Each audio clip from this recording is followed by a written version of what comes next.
Assalamualaikum warahmatullahi wabarakatuh.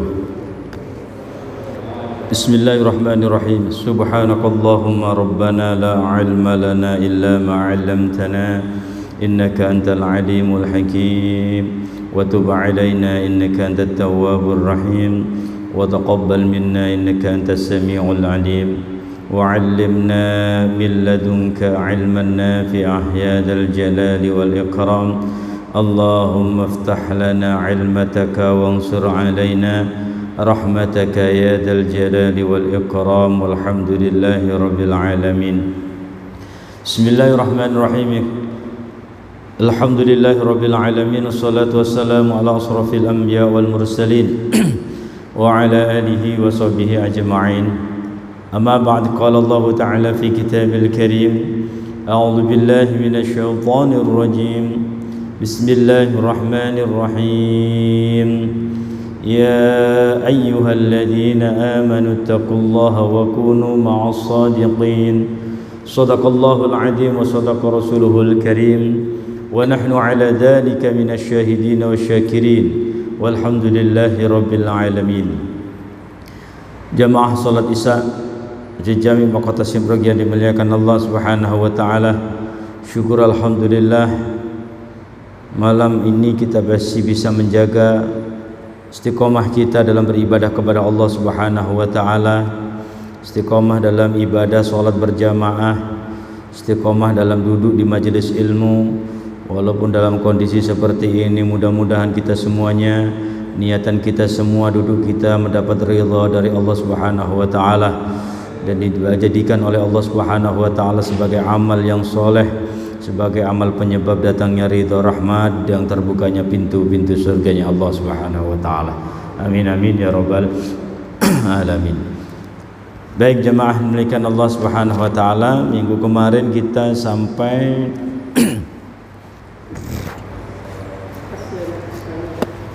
ya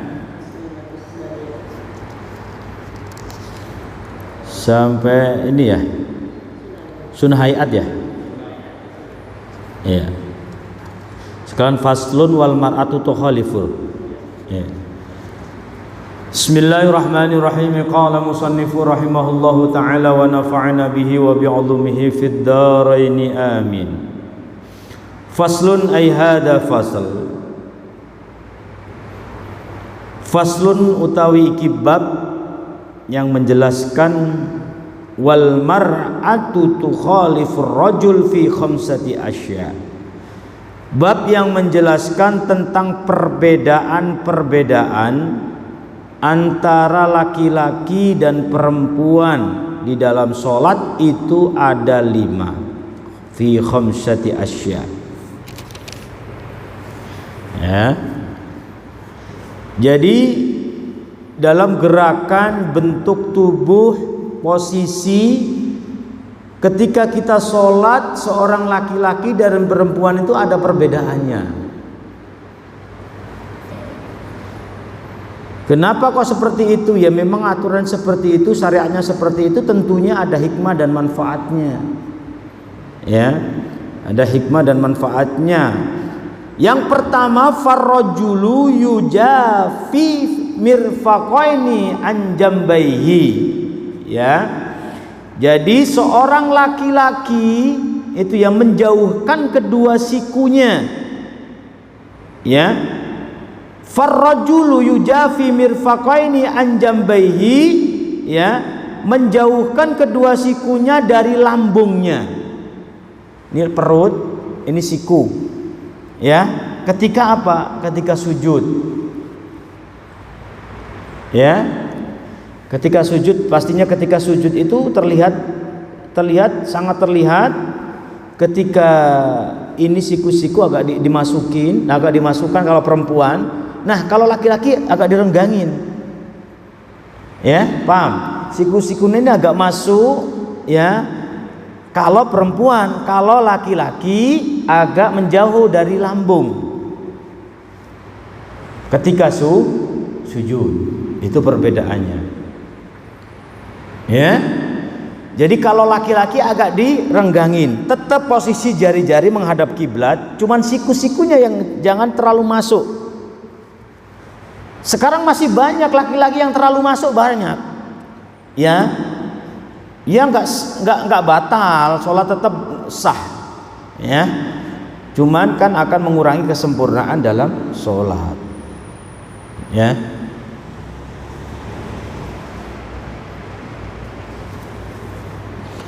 Jadi ketika sholat kita lakukan dengan sesempurna mungkin, pahala maksimal kita dapat, kesehatan kita dapat, semua kita dapat. Kalau itu gerakan sholat semua kita lakukan dengan maksimal sesuai dengan syariat Islam yang sudah dicontohkan oleh baginda Rasulullah Sallallahu Alaihi Wasallam, gitu ya. Jadi farrajulu yujafi, agak menjauh, mirfaqo ini, ya, siku-siku, kedua siku-siku tangan itu agak menjauh, ya, dari lambungnya, anjambaihi, dari lambung pertama. Kemudian wayukillu batnahu angfakhidaihi firruku was sujud, ya, baik ketika ruku maupun sujud, yaitu laki-laki menjauhkan perut dari kedua pahanya, ya, menjauhkan batnuhu perutnya, an fakhidaini, fakhid itu dua paha, firruku was sujud, ya, baik dikala ruku maupun sujud, ya. Jadi perut dan dua paha ini dijauhkan kalau laki-laki, ya. Kalau laki-laki kan ketika sujud maupun ruku, jadi prakteknya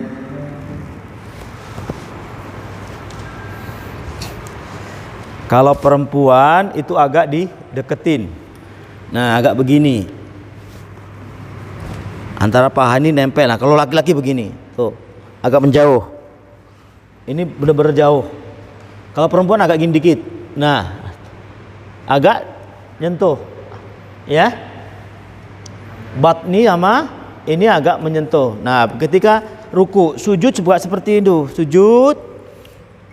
Kalau laki-laki jangan begini. Kalau perempuan sini agak antara ini sama perut agak nempel, enggak. Nah kalau laki-laki benar-benar begini, antara fakhid, paha sama perut menjauh, siku juga menjauh. Itu perbedaan laki-laki dan perempuan, ya.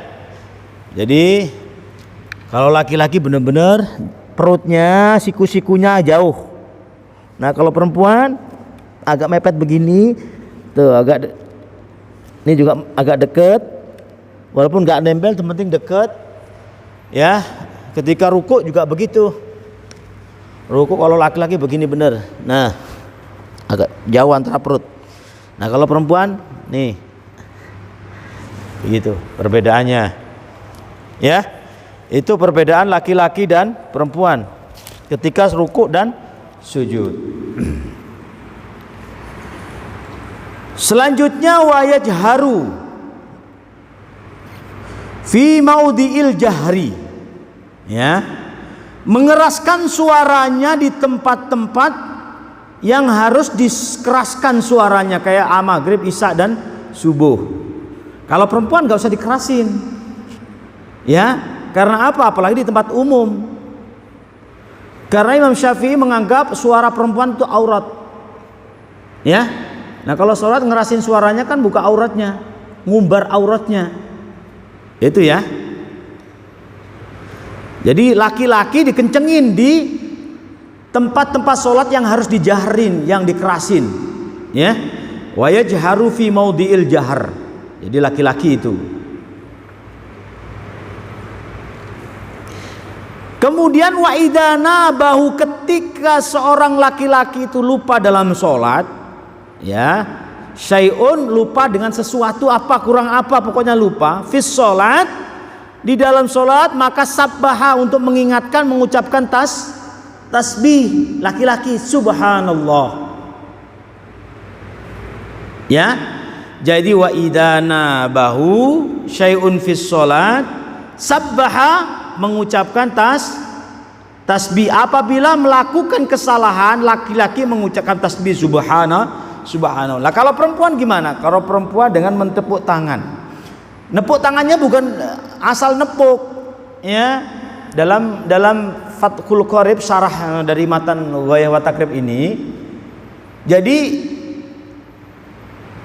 telapak tangan kanan dipukulin ke telapak kiri yang bagian luar, bukan begini tapi nih, ya, bukan begini. Jadi telapak tangan digunakan untuk memukul telapak kiri yang bagian luar. Bagian luar itu sini, bukan bagian dalam. Ya. Jadi mengingatkan begini. Ini cara mengingatkan. Ketika terjadi kesalahan imam.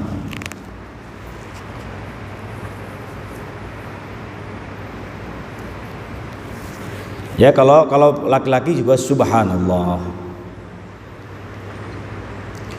Kemudian dalam sholat juga berbeda, wa auratur rajuli, auratnya rajul ma baina surrah war rubbah.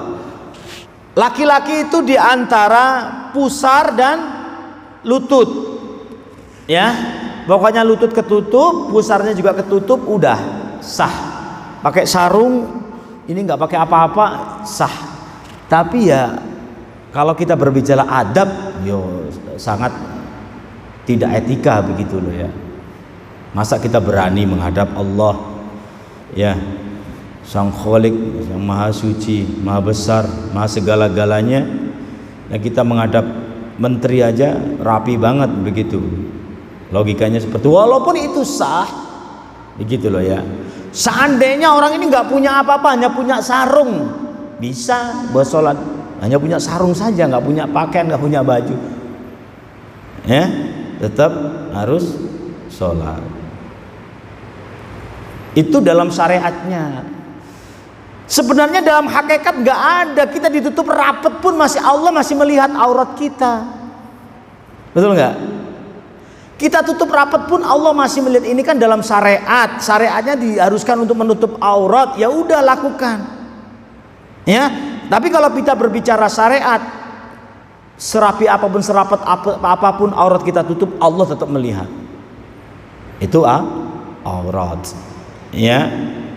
Maka sebenarnya kalau kita berbicara hakikat, mau nutup mau enggak itu tetap terlihat bagi Allah. Bagi Allah tetap melihat aurat kita.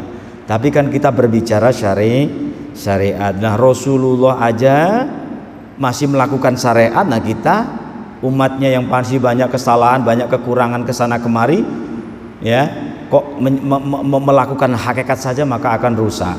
Syariat hakikat ini tetap berjalan seiring.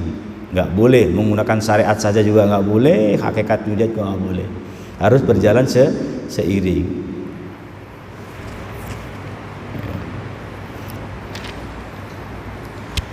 Ya, itu dari kalau perempuan, ya, kalau perempuan wajah dan telapak tangan. Ketika sholat yang tak tertutup, wajah itu.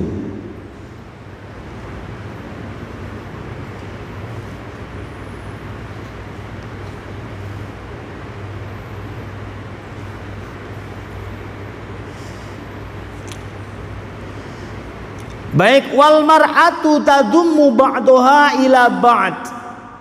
Ini kebalikan dari tadi ya, kebalikan ini laki dan ini perempuannya, ya, lawannya gitu loh. Ya. Jadi tadi 5 ini laki-laki, sekarang perempuan, gilirannya perempuan. Wal mar'atu tadummu ba'daha ila ba'd. Ya. Perempuan mendekatkan sikunya satu sama lain, jadi dekat sikunya. Ini keterangannya ada bagi perempuan. Tadi laki-laki yang pertama, keterangan bagian itu laki-laki. Perempuan didekatkan siku-sikunya ke dalam perutnya. Kemudian watahfidu sautaha, ya, bihadratir rijalil ajanib, ya. Perempuan memelankan suaranya. Jadi watahfid itu peran,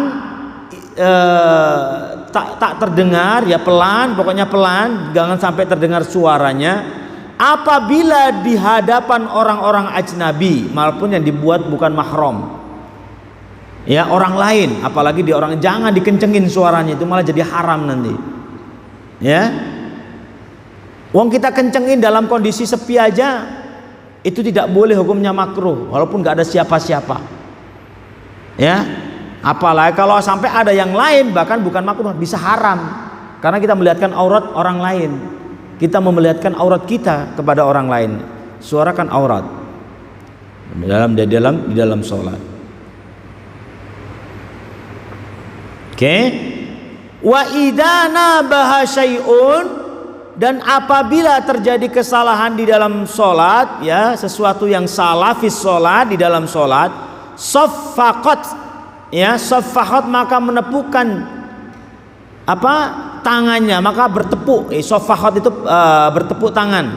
Ya, tadi itu caranya, bertepuk tangannya caranya bagian dalam kanan, kaki kanan, tangan kanan dipukulkan bagian luar tangan kiri. Itu caranya.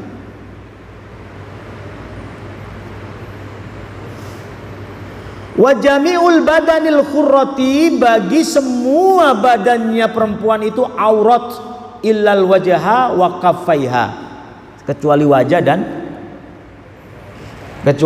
dan telapak tangan.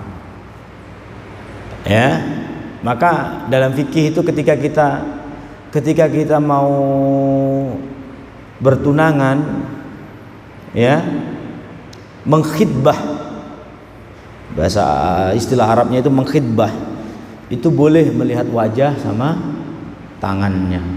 Telapak tangannya udah bagus, wajah bagus, udah. Kalau tangannya bagus, insya Allah semuanya bagus, dalamannya bagus, begitu. Hanya bisa melihat wajah dan telapak tangannya itu ketika kita mau mengkhidbah. Ya nggak mungkin. Ketika mungkin zaman sekarang nggak ada. Kita mau menikahi orang tak melihat satupun calon istrinya kayak apa, tuh nggak mungkin. Nah, zaman sekarang udah berlebihan. Bahkan masa ta'arufnya bisa bertahun-tahun. Masa pengenalannya bisa bertahun-tahun. Sebenarnya dalam dunia Islam itu cuman itu aja batasnya. Nah, anak kita, remaja sekarang, anak-anak sekarang udah 3 tahun nggak cocok malahan. Kelamaan ta'arufnya. Cukup melihat wajah dan telapak tangan sudah cocok nikah gitu. Bahkan ada yang tidak melihat. Ya. Imam Syafi'i itu tidak melihat sama sekali, bahkan diisukan buta, diisukan tuli. Ya, udah, karena pingin cari ridho Allah. Tujuannya pingin cari ridho Allah. Imam bapaknya, ya, orang tuanya Imam Syafi'i. Ya. Jadi orang tua Imam Syafi'i itu ketika menikah belum tahu calon istrinya, bahkan diisukan buta, diisukan tuli, ya, diisukan bisu.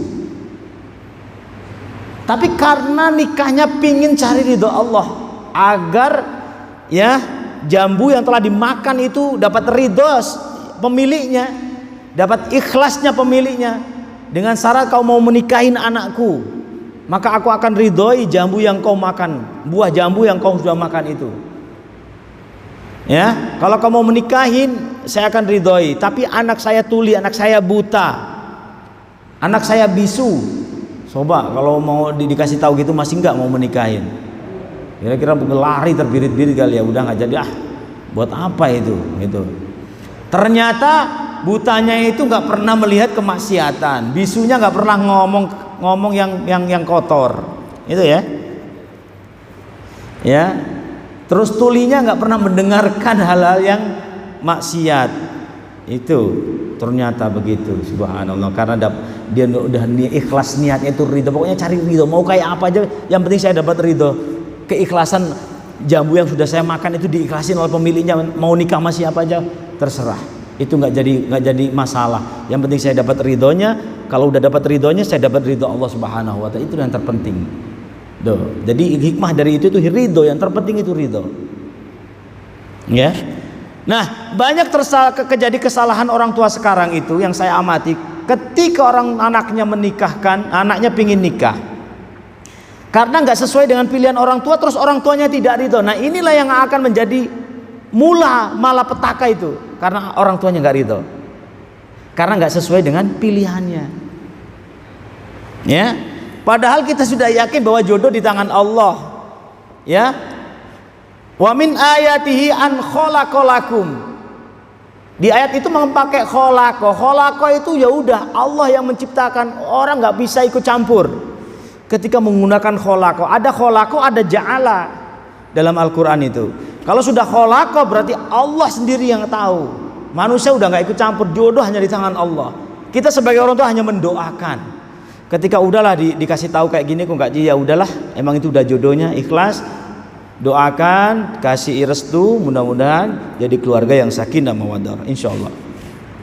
Ya, justru malah terbalik, ketika kedua orang tuanya itu mengharap, wah ini kayaknya orang kaya, betul ini wah jabatannya tinggi, orang kaya gitu. Di kemudian hari ketika menikah ada permasalahan ini, ya. Jabatannya udah hilang, jabatan dunianya udah diambil, ya. Kemudian kekayaannya diambil sama Allah, terus dapat apa? Kan bisa saja.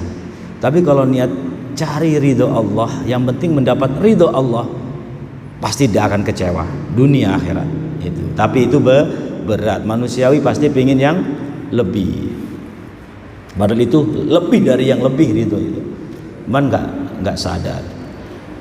Baik, selanjutnya ya. Jadi wa idza nabau syai'un fis shalat fasohat. Jadi menepuk tangan tadi, wa jami'ul badanil khurri auratun illa wajha wa kaffaiha.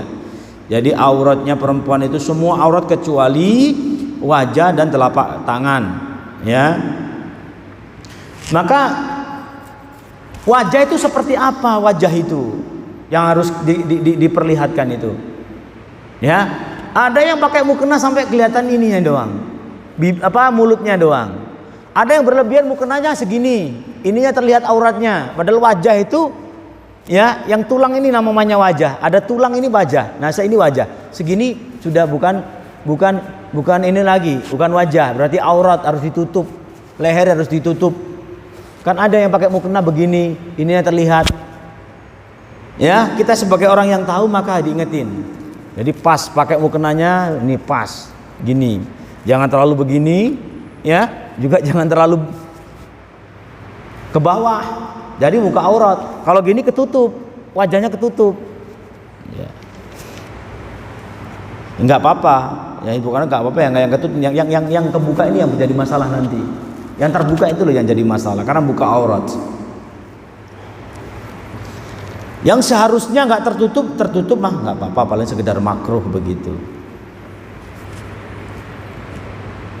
Karena yang penting ini nggak tertutup ketika sujud, itu aja.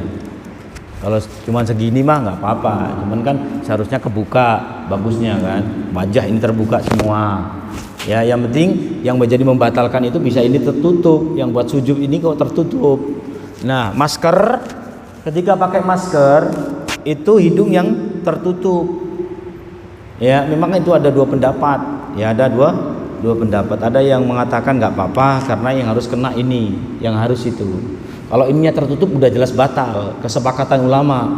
Kalau ini ya, kening ini yang harus nempel, jidat gini harus nempel, nggak boleh tutup. Kena sehelai rambut aja nggak boleh. Sehelai rambut aja nggak boleh. Maka ketika punya rambut panjang harus ada kopiah biar menghalang biar bisa ini benar-benar rambut itu nggak jatuh ke sini. Kalau orang Arab nggak pakai kopiah kan maklum, orang Arab nggak ada yang panjang rambutnya, jarang. Bahkan habis rambutnya sini semuanya kan, nggak ada rambut, nggak pakai kopiah nggak apa-apa. Ini juga sebagian adat, pakai kopiah itu juga sebagai ciri sebagai budaya. Di Arab kalau budaya pakai peci hitam, pakai peci putih. Kalau di Indonesia hitam gitu kan, itu budaya. Tapi budaya yang ada tujuannya, budaya yang ada tujuannya untuk menyempurnakan sholat kita, kehati-hatian dalam sholat kita agar tidak ada rambut yang jatuh sehingga ketika sujud menutupin. Maka surban juga begitu. Surban ketika kita pakai untuk sholat maka nggak boleh itu, ya. Surban ketika kita pakai begini maka ketika sujud nggak boleh di atasnya ini. Tapi kalau kita taruh nggak apa-apa.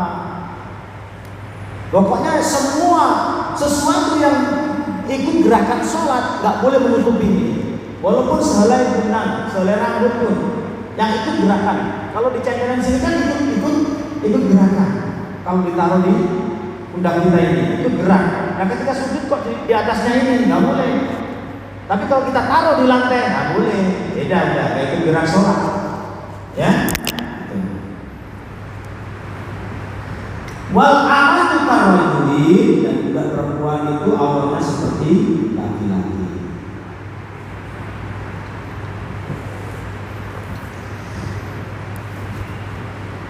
Selanjutnya fasal ayat fasal walladzi yubtilu shalah, hal-hal yang membatalkan puasa ahada asyarata syai'an, ada 11.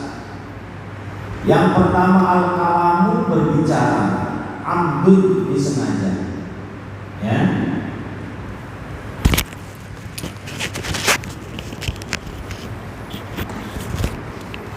Yang pertama berbicara dengan sengaja udah jelas batal sholatnya, ya. Cuma sekedar mengingatkan, hei, itu aja batal. Yang penting memahamin kata-katanya, hei, paham, itu berarti batal, nggak boleh berbicara. Wal amalul kasir, bergerak yang banyak, ya, sampai 3 kali lebih. Hitungannya 3 kali itu udah banyak. Nggak boleh lebih dari 3 kali. Nggak boleh 3 kali gitu ya. Kalau udah 3 kali berarti batal. Kan dalam bahasa Arab 3 itu jamak. 3 itu jamak. Kalau 2 belum. 2 kali kan belum. Nggak tahu kalau dalam bahasa Inggris 2 itu katanya udah jamak. Tapi kalau dalam Arab itu 3 baru banyak. Wal hadasu, hadas udah jelas, buang angin udah langsung batal, ya. Ini udah maklum semua. Wal khudutsun najasah, jatuhnya najis. Kotoran burung pas sholat, kotoran apa, cicak, ya udah berarti batal. Ada kejatuhan najis. Wang kisaful aurat, terbukanya aurat, batal. Nah gimana kalau kita sholatnya di luar masjid, anginnya kenceng, sarung kita kena angin terbuka, apalagi pas sujud, udah sujud nggak pakai celana dalam, ya, kena angin kenceng, terbuka, itu langsung ditutup nggak apa-apa, karena terbukanya bukan disengaja, karena angin, karena sesuatu, ya. Pokoknya kebukanya karena angin, karena kipas, karena sesuatu, itu nggak apa-apa, terbukanya aurat. Ya, pokoknya perempuan mukenanya kena angin terus buka, kakinya terlihat, terbuka aurat, sarung kenceng, pahanya kelihatan, umpamanya, dia terbuka aurat. Ya, kalau kena angin cepat ditutup, jangan dibiarin mentang-mentang itu adem, kena angin terus, biarin aja, itu nggak boleh, harus segera ditutup. Kalau nggak segera ditutup batal, harus segera ditutup. Wa taghyirun niyah, merubah niat itu batal. Sering saya sampaikan, merubah niat itu seperti apa merubah niat? Allahu Akbar sholat, sebelum sholat niat, nanti kalau hujan saya batalin puasanya, saya batalin sholatnya, ngangkat jemuran, ya, karena kita jemurnya udah sholat zuhur udah kering, agak kering jemuran kita, mau zuhur mau diangkat, sayang sekalian biar kering, nanti kalau hujan saya batalin sholatnya. Itu udah batal, walaupun belum sholat. Saya niat sholat tapi nanti kalau hujan saya batalin, itu udah batal, ya, nggak boleh.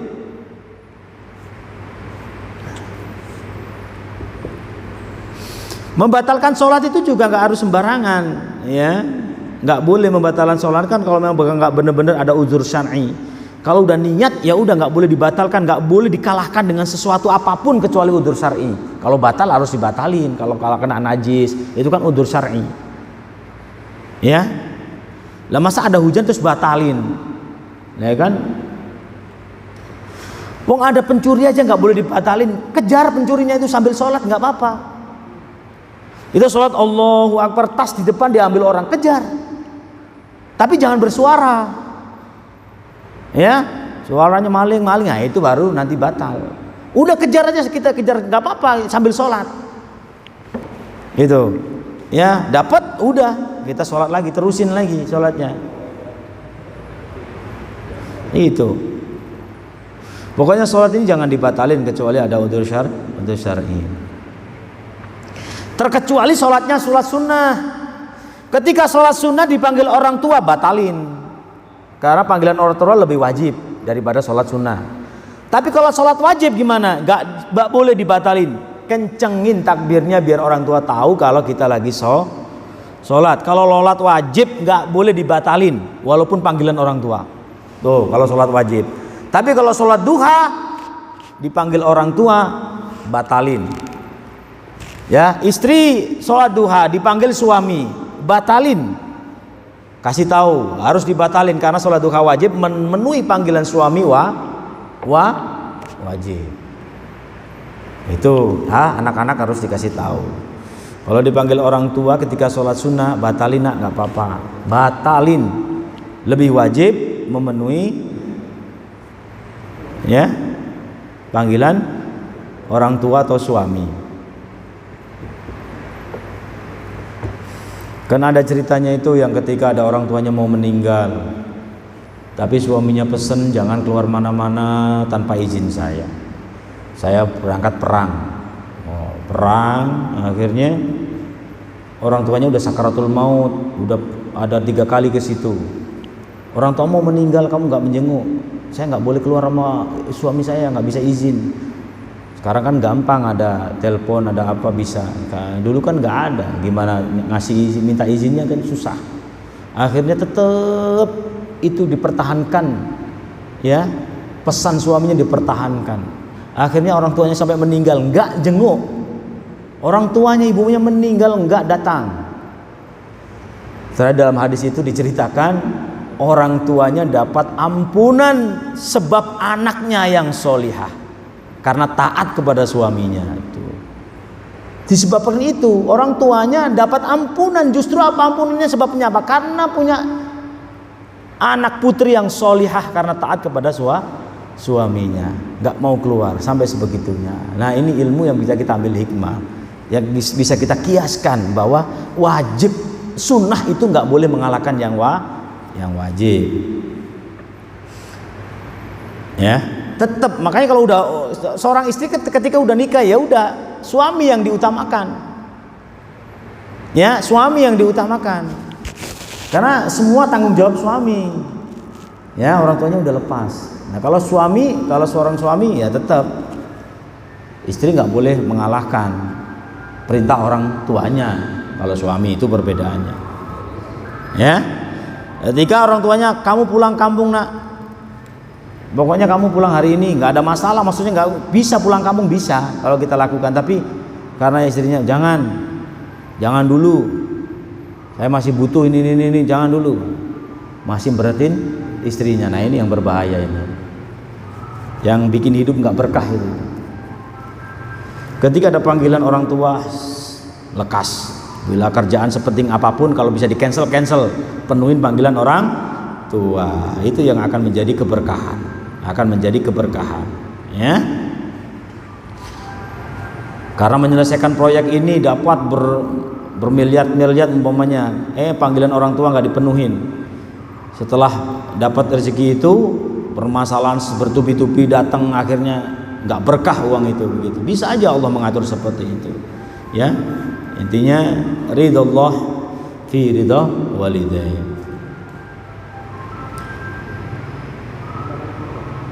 Ya, jadi merubah niat nggak boleh. Wastidbarul kiblah, membelakangi kiblat nggak boleh, batal. Kalau nggak tahu nggak apa-apa. Wal akalu, makan yang disengaja, ya. Wasyurbu, dan minum dan disengaja. Makanya kalau kita selesai makan, kumur-kumur atau sikat gigi bila perlu, itu penting. Karena ketika habis makan memang nggak batal wudhu kita, langsung sholat nggak apa-apa. Tapi ketika ada sisa makanan kita, ya, pas ketika sholat ada sisa nih daging dikit nih, sayang kalau dibuang ditelan pas sholat, batal. Ya, terus kita habis minum kopi kok nggak kumur-kumur, nggak minum air putih gitu ya, kok masih ada rasa kopi nih, diminum, batal. Karena niatnya minum kopi masih ada bekas rasa kopi, minum sengaja itu, ya, walaupun makan sedikit bekas sisa-sisa makanan, batal. Nah itulah dianjurkan makan apa aja kumur dulu sebelum sholat kalau memang nggak memperbarui wudhu kita. Nggak apa-apa, nggak usah wudhu, nggak batal. Sementing kumur dulu. Kalau memang masih ada rasa, kumur-kumur dulu biar nggak ada rasa, ya, bekas makanan juga hilang. Itu. Nah kalau ada gimana? Ya udah buang pelan-pelan, buang. Yang penting jangan ditelan. Kalau ada sisa, buang pelan-pelan, nggak apa-apa.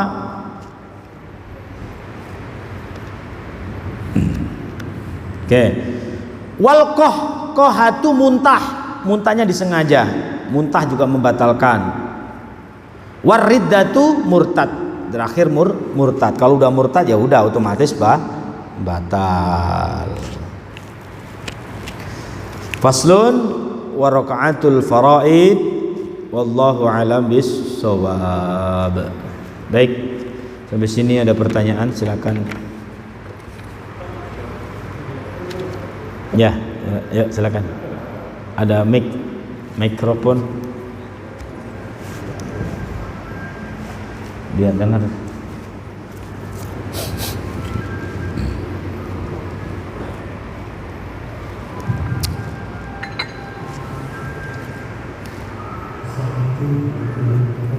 Waalaikumsalam warahmatullahi wabarakatuh.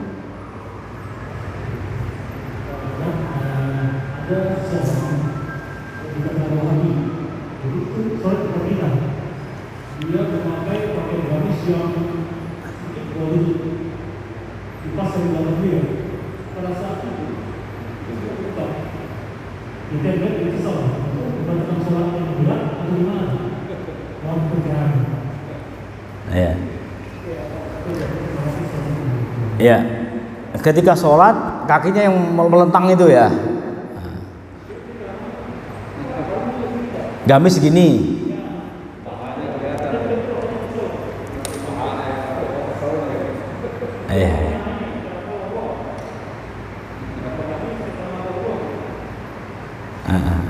Baik. Begini. Ketika kita sholat, pakaian apapun ya, pakaian apapun yang penting menutup aurat itu sah. Nih yang harus kita pegang. Ketika kita sholat, pakai apapun, pakaian apa saja yang penting menutup aurat, sah itu sholat. Cuman apa yang kita pakai ini ada fitnah enggak? Ini yang akan menanggung jawab kita. Ketika kita ya adat istiadatnya sholat sini maunya pakainya ya sewajar lah, ketika ada pakai ini tapi singkrang pahanya kini kelihatan. Ketutup sih auratnya, tapi paha ini kelihatan. Sehingga orang itu banyak membicarakannya. Pasti ada fitnah sana sini. Itu sholat nggak sopan banget sih pakai cingkrang kayak gitu, kayak sama ini banget kelihatan gitu. Pasti ada yang membicarakan dan akan timbul fitnah. Karena nggak adat istiadatnya seperti itu, nggak dibiasakan, jarang orang seperti itu pakai, itu jarang gitu loh. Nah ketika ada pasti akan menimbulkan fitnah. Nah fitnah itulah yang nanti akan menjadi tanggung jawab ya yang memakai itu, gitu loh. Jadi fitnah itu sebenarnya menurut syariat ininya ya, ilmu fikih dalam sholat itu ya sah ya menutup aurat ya. Cuman pakaian gitu, apa yang kita lakukan ini ada fitnah enggak? Begitu loh. Itulah pentingnya kita memikirkan apa yang kita lakukan itu. Kalau memang banyak fitnah, nantinya gimana? Nantinya dia pasti akan bertanggung jawab lah. Ya kelihatannya memang enggak sopan banget. Ya. Kalau kita nilai ya. Tapi menurut nilai dia sopan enggak begitu? Nah, kalau menurut keyakinan dia, ini yang lebih afdal seperti ini. Nah, ini yang kita kaji, ilmu dari mana begitu? Kita ada nggak gitu? Ya yang penting kan menutup aurat. Iya benar menutup aurat, tapi seperti itu kan berani nggak? Coba kamu berani nggak pakaian seperti itu menghadap? Memang ketika ada yang memakai seperti itu, kita bicara tentang dalil itu nggak akan susah untuk ketemu. Kalau dia udah menutup aurat maka susah kita berbicarakan. Maka ini yang kita depankan itu adab, etika, begitu loh. Nggak akan, dia pasti akan rasa malu berpakaian seperti itu menghadap seorang menteri, menghadap seorang presiden, apalagi gitu. Apalagi ini menghadap Allah Subhanahu Wa Taala, gitu. Ya, pada intinya pokoknya ada kalau memang kita sholatnya udah tertutup aurat itu ya sah. Kalau kita berbicara pertanyaan sah apa enggak, ya sah. Oh dia menutup aurat, tapi etika inilah yang kita pertanyakan. Ya, dalam kesempurnaan sholatnya itu dapat apa enggak? Nah ini baru kita bahas. Tapi kalau pertanyaan sah enggak sah, tidak menutup aurat, gitu loh. Tapi kalau kita pertanyaannya itu etikanya bagus apa enggak, itu dapat kesempurnaan sholat apa enggak? Nah ini baru ada jawabannya, ya, baru ada jawabannya. Nah kalau memang pakaian seperti itu enggak adat seperti biasanya yang ada di masyarakat sini, kan akan timbul fitnah. Berarti etika itu enggak pas, harus dirubah. Mau enggak mau harus dirubah, ya, karena untuk menyesuaikan adat istiadat kebiasaan. Itu yang lebih penting, ini menunjung nilai-nilai norma-norma kebiasaan yang dibiasakan masyarakat di sinilah lebih penting. Di mana bumi kita pijak, itulah yang harus kita hargai. Begitu, jangan sewenang-wenang kebiasaan kita maksudnya kita lakukan terus sehingga banyak fitnah yang terjadi. Begitu. Pada intinya pokoknya sholat itu memang kalau kita berbicara sah apa enggak, ya tetap sah. Karena itu sudah menutup aurat. Baru kalau kita pertanyaannya itu etikanya benar apa enggak, adatnya pas apa enggak, ya, terus kesempurnaannya dapat apa enggak, nah baru itu. Baik. Assalamualaikum warahmatullahi wabarakatuh. Assalamualaikum.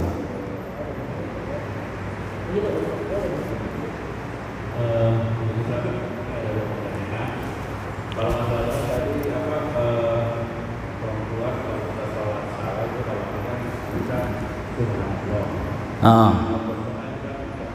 Ya. Nah, sekarang gimana kalau sholatnya itu imamnya itu lelaki atau imamnya perempuan yang berbicara itu. Nah, kemudian kalau si makmumnya itu laki, apakah berarti si makmumnya perempuan itu walau tolong kami itu mendekat kami, karena kan suara perempuan itu boleh bicara. Iya. Nah, kemudian yang kedua, kalau ada seorang laki sama istri dengan sama ibu ini tidak cocok. Nah, mana yang dilakukan, istri atau orang tua? Karena kan kemudian kalau si laki kan mau kemari istri, mau kemari orang tua. Nah, jadi yang utamakan apakah orang tua atau istri? Karena tadi kalau masalah si istri suaminya lagi perang atau gimana, misalnya kita ingin meninggalkan ada suami, ya kan? Walaupun si orang tua keadaan mau meninggalkan dilakukan oleh Allah SWT. Kita Assalamualaikum warahmatullahi wabarakatuh. Assalamualaikum warahmatullahi wabarakatuh. Jadi cara mengingatkan ketika imam salah gitu. Kalau jamaahnya kita maunya seorang ada satu jamaah, ada imamnya laki-laki ini ya, imam laki-laki. Jamaahnya 3 laki-laki, 3 perempuan di belakang. Ya. Ketika laki-laki imamnya ini salah, makmum 3 yang laki-laki ini nggak tahu, nggak sadar kalau imam salah. Nah yang sadar perempuan. Maka ngingetinnya gimana ya? Pakai tangan tadi, ya, pakai tangan tadi. Nah kalau yang laki-laki ya pakai subhanallah, ya, gitu maksudnya. Nah kalau perempuan sama ya tetap nggak ada laki-laki nih jamaahnya, imamnya perempuan, makmumnya perempuan. Nggak boleh kalau ada laki-laki makmum perempuan kan nggak boleh. Ya pasti kalau imam perempuan pasti yang dimakmumi, pasti yang diimamin perempuan semuanya. Nah itu juga pakai ini, nggak boleh ngeluarin suaranya karena itu mengeluarkan aurat. Ya itu pakai tangan tadi, itu ya, pakai tepuk tangan tadi. Kayak gitu.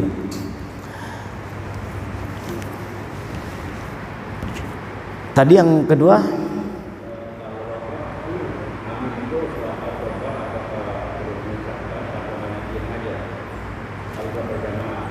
ya aminnya ya, amin ya. Nah, amin, ketika amin, nah kita kan ada perempuan, ada laki-laki. Nah, aminnya udah di hati aja kalau memang sama ada laki aurat, ada laki orang lain. Nggak boleh dikeluarin aminnya kenceng, nggak boleh. Ya udah aminnya di dalam hati atau kecilin, cukup kita sendiri yang dengar. Ya, kalau aminnya kencengan itu kan sama dengan membuka aurat baginnya, jangan sampai kedengar orang lain. Ya, jangan sampai terdengar orang lain. Karena termasuk aurat. Oke. Nah, sekarang yang tadi mana yang kita harus dahulukan ketika istri sama orang tua gitu Pak ya. Istri sama orang tua. Kalau bagi suami ya harus kita utamakan orang tua. Ya. Nah, kita timbang dulu, maksudnya kita timbang dulu apa ini? Kepentingannya apa? Kalau memang sama-sama kepentingannya, tetap kita utamakan orang tua. Untuk bagi seorang suami loh ya. Ya. Karena ya suami yang didahulukan harus orang tuanya. Kalau istri kan ya istri harus taat kepada suami. Nah suami ini harus taat kepada kedua orang tua. Itu ya, selalu minta restu kedua orang tua, baik mertua maupun kedua orang tua kita sendiri. Terus itu yang penting kita utamakan. Ridhonya lah lagi yang kita utamakan. Ya, umpamanya begini ya. Ini kita punya uang 1 juta, hanya pegang uang 1 juta. Istri perlu, orang tua juga perlu. Nah, kita timbang keperluannya apa dulu nih? Lebih penting mana keperluannya? Ketika orang tua hanya kepingin sesuatu yang tidak penting, tapi istri ini kepingin kepingin yang memang butuh, memang yang penting. Buat apa ya? Buat alat untuk sekolah anaknya, buat apa yang lebih penting gitu. Maka itu harus kita pertimbangkan dan minta baik-baik kepada orang tua. Pasti orang tua mengerti. Ya, hanya kita punya uang 1 juta, ya istri juga mau butuh 1 juta, orang tua juga butuh 1 juta. Tapi keperluan orang tua ini kayaknya nggak terlalu penting, bisa ditunda. Tapi saya takut nyakitin hatinya kalau nggak dipenuhin keinginannya. Nah gitu kan. Nah kalau memang sakit hatinya nggak, coba ngomong baik-baik. Coba ngomong baik-baik. Pasti orang tua ngerti. Pasti orang tua mengerti. Karena ada yang lebih penting. Nah, kalau memang sama-sama penting, ya kita dahulukan orang tua, sama-sama penting. Insya Allah yakin akan dikembalikan nama Allah. Yakin akan dikembalikan berapa kali lipat malah. Bisa 10 kali lipat itu dikembalikan. Karena kita mengentingkan orang tua. Yang mana ridho orang tua, Allah pasti akan ridho. Tagih janji, Allah pasti akan membalas 10 kali lipatnya. Kalau memang sama-sama penting. Nah, pinter-pinterlah mempertimbangkan ini penting mana itu. Kalau memang penting, ini kayaknya kebutuhan istri ini penting, orang tua nggak terlalu penting ini, cuman buat beli-beli ini aja. Ngomong baik-baik, jangan sampai menyinggung perasaannya. Pasti dikasih. Begitu. Ya, yang penting kita berani ngomong. Gitu kan. Dan intinya suami ini lebih mengutamakan kedua orang tuanya. Tapi kalau istri lebih mengutamakan suaminya, perintah suaminya daripada perintah kedua orang tuanya, karena sudah ada ceritanya itu seperti itu. Yaitu istri, ya. Kalau suami berbeda, ya, sama suami berbeda. Baik, satu lagi. Assalamualaikum warahmatullahi wabarakatuh.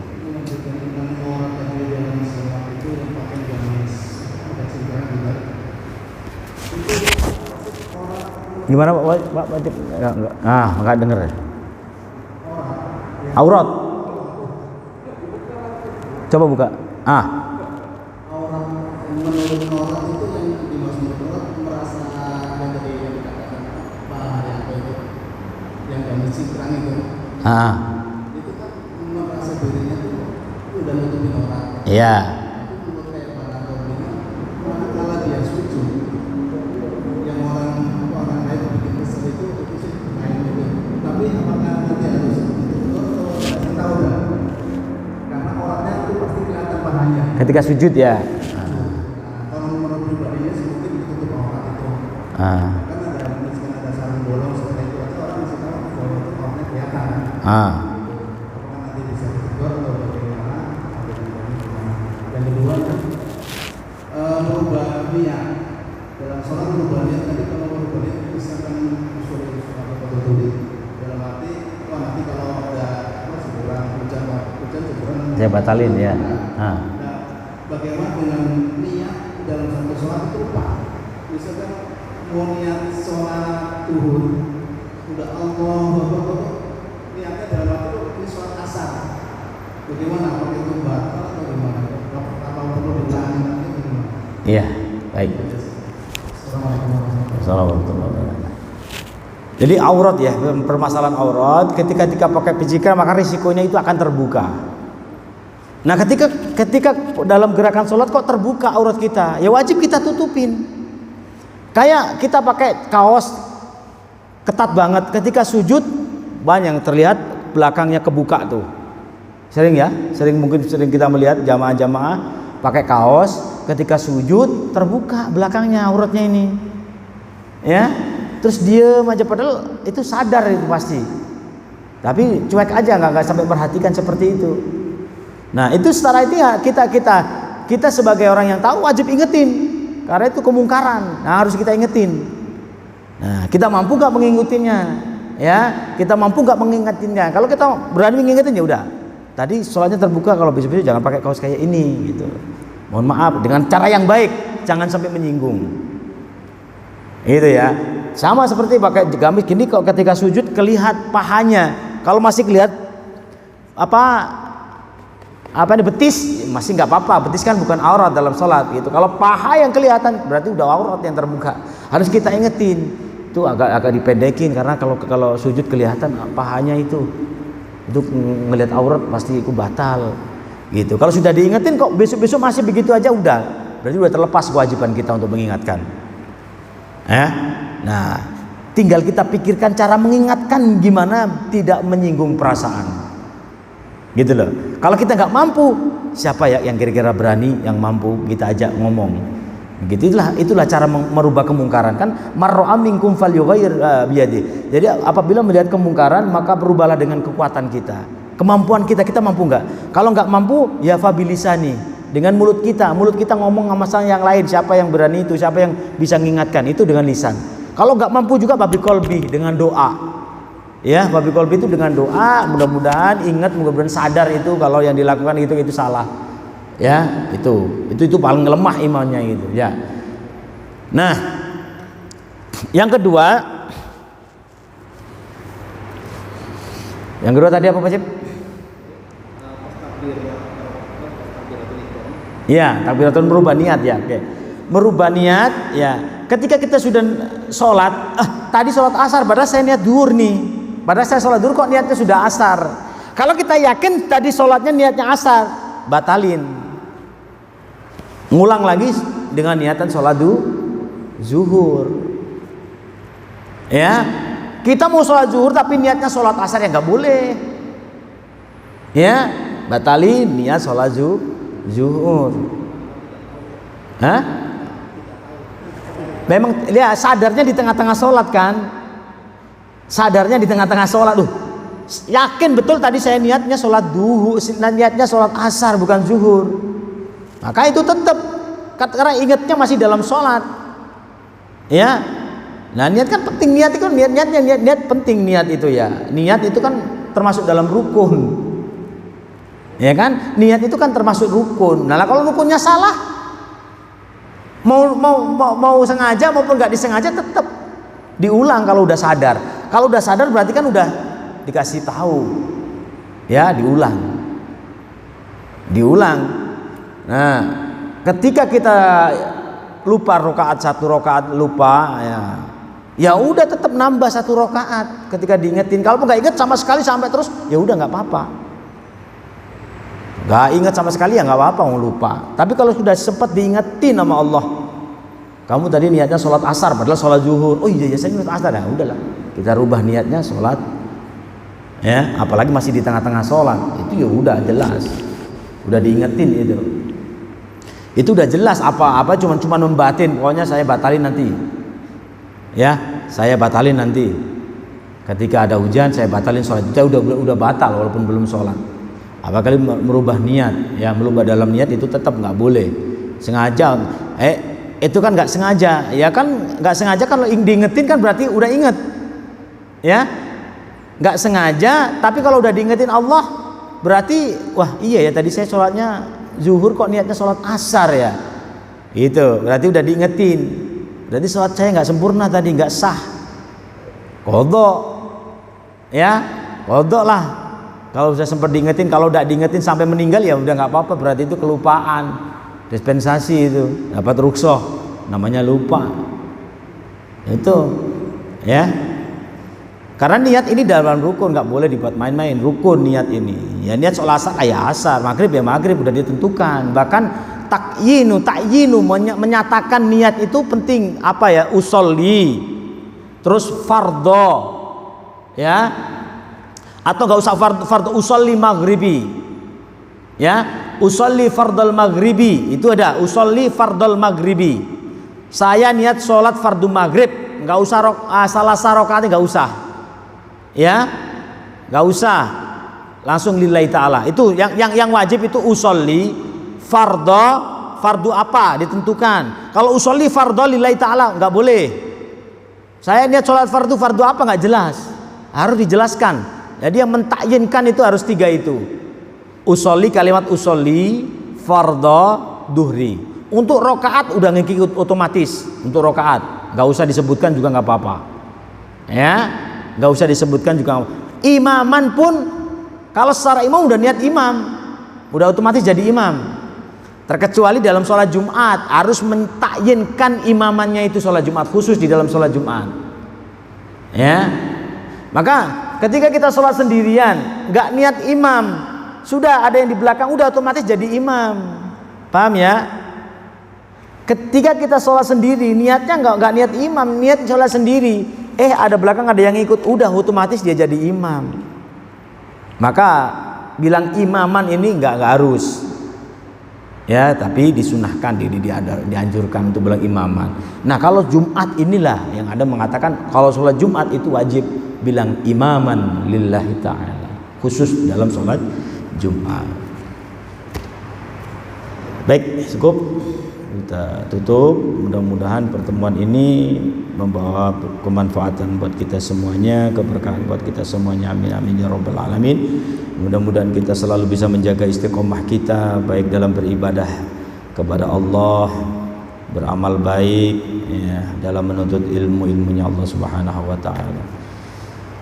Al-Fatihah. A'udzu billahi minasyaitonir rajim. Bismillahirrahmanirrahim. Alhamdulillahirabbil alamin. Iyyaka na'budu wa iyyaka nasta'in. Ihdinas siratal mustaqim. Astaghfirullahaladzim. Astaghfirullahaladzim. Bismillahirrahmanirrahim. Allahumma salli wa sallim ala sayyidina Muhammad wa ala ali sayyidina Muhammad. Alhamdulillah rabbil alamin. Hamdan syakirin, hamdan na'imin, hamdan yuafi ni'ma yukafi wa mazida.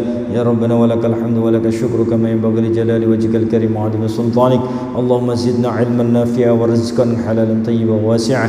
Allahumma inna nas'aluka khairal du'a wa khairal amal wa khairal najah wa khairal ibadah wa khairal ilmi wa khairal akhlaq wa khairal hayata wa khairal mamat. Allahumma rizqna al-istiqamah wa al-khatimah. Allahumma ij'alna كلامنا من الدنيا إلى أجلنا قول لا إله إلا الله محمد رسول الله صلى الله عليه وسلم. ربنا آتنا في الدنيا حسنة وفي الآخرة حسنة وقنا عذاب النار. صلى الله على سيدنا محمد سبحانك رب العزة عما يصفون وسلام على المرسلين والحمد لله رب العالمين. سبحانك اللهم وبحمدك أشهد أن لا إله إلا أنت أستغفرك وأتوب إليك. السلام عليكم ورحمة الله وبركاته.